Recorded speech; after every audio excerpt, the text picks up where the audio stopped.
Uh, my skincare is based on, let's see, I was I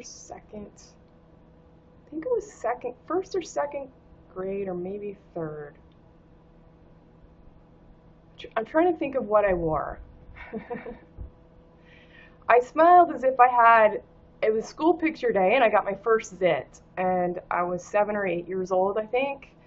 And I smiled and it's kind of made me, I'm like, what's that? It was my first zit. It was my first pimple. Okay. So I had a lot of acne growing up and scars, and I've used Accutane. Couldn't get through. Couldn't get through a session with it. Uh, when I started, I was an athlete in college, and I had to put lotion on my face. It stops your sebum production. My contacts were almost unbearable to wear. Lips would peel several times a day. That I could handle, but what I couldn't handle is any muscle you used, and I was an athlete, any muscle you used didn't recover. It felt like a bruise. So I felt like a walking bruise as I'm trying to compete at a national level.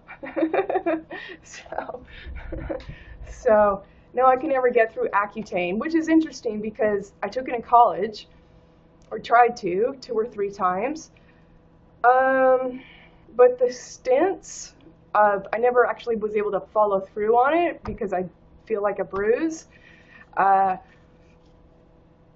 stints actually stopped the acne, so the pustules. So it still got me to a good point, as it were, except for years later, I hear on the radio that it's, what is it, Crohn's disease.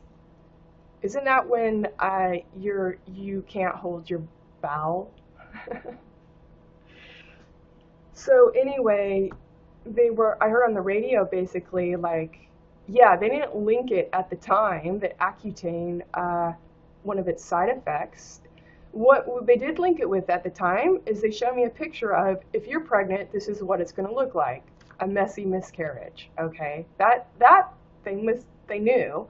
But years later, and I heard on the radio, well, you can sue for Crohn's disease if you had Accutane. And I'm like, oh, shit. Really? Now this is coming back up the back end. I probably should have known the dermatologist at the time.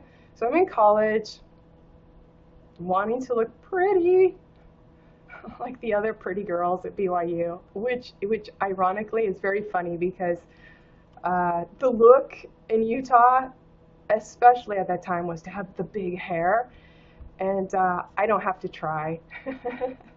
So I was always getting confused for, what do they call it, a Zuby, BYU Zoo, and I'm like, no, I'm not trying to look like a Zuby.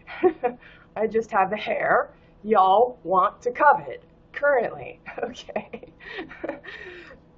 The doctor I went to make my skin look nicer, because I think I probably heard about, oh, well, you can do this. Well, what a comfort. Let's see about it. But he was a bit of a clown. He wore this big bow tie, and he had these big clown shoes. And he had this little gadget, a little hole in it, and he would go at my face. He would bloody it. He would make me cry, and he left scars, trying to get, I don't know, what he perceived as a whitehead or a blackhead, which I really hadn't noticed, because I'm like, can you get the pustule? Can we make the bumps go away? He's like, I'm gonna just grind this into you with my clown suit. Always felt. So it's very interesting. I think that was one of the first doctor's appointments that I had looked into on my own independently. living away from my parents, and what I had to fall back on was me now being in the current experience, and with nothing else to compare it to either. And like, it's only, yeah, after the years passed, I look back like, that clown, I don't know, I think he was a bit sadistic. Okay, especially with his verve to take his tool, put that hole right over my pore, and just he didn't, ironically, give me a whole lot of relief in his physical application, and one would question his diagnosis for the chemical, for the pill. You know what I'm saying? So, to back that up also, when I got out of college, I went home. I lived home briefly. And my mom does not throw away anything. And she had Cosmopolitan magazines from my sister's era, and my sister was, if I remember, about, I don't know, she about 20 years older than me. So, you know, I'm viewing these magazines when I'm back at home from college, which are 20, 30 something years old. And I'm like, it's the same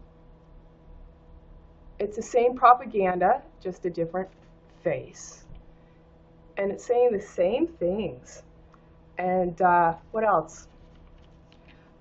She had a book in there from the 70s. And the book in the 70s was about understanding what has been approved by the FDA and where it falls on the good or bad list to consume or use.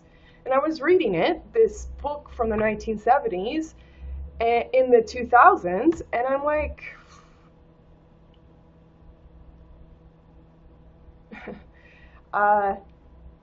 what you're saying is good back then is not good now. So it's kind of interesting, you know. It's kind of like my episode with Skinlight Terra, the beauty serum I put on me as a sample at the beauty doctor's office. It's a place I stopped. Can you take care of cherry angiomas? I didn't know whether to talk to them or a dermatologist, and they had a little sample, and I tried it, got the pictures, video on the website, gave me a triple wide nose, Lisa Simpson lip. I still have pink scars from slightly itching, all the swelling. And their brochure says that they have they've exclusive patent on in-depth study around the world of 200 people, and that's not enough to say it was extensive. Also, come to find out, the person, the staff at the beauty doctor, one of the staff broke out just like I did. Great. Still put that one up for false staging. It's the staging that lures you in. Oh, you are an expert and a specialist in this cosmetic field. Let me talk to you. And what do you have? Oh, I want to try it. Okay. It would seem to me both marketing and doctor are not taking any feedback. To be accountable with representing it presciently as the client. How would they like to be on the other end? Well, I got something for you. I got some Skinlight Terra for you. I'm going to have your screw ask my screw. Okay? And then we'll lead Doft to put Toft. Toothed.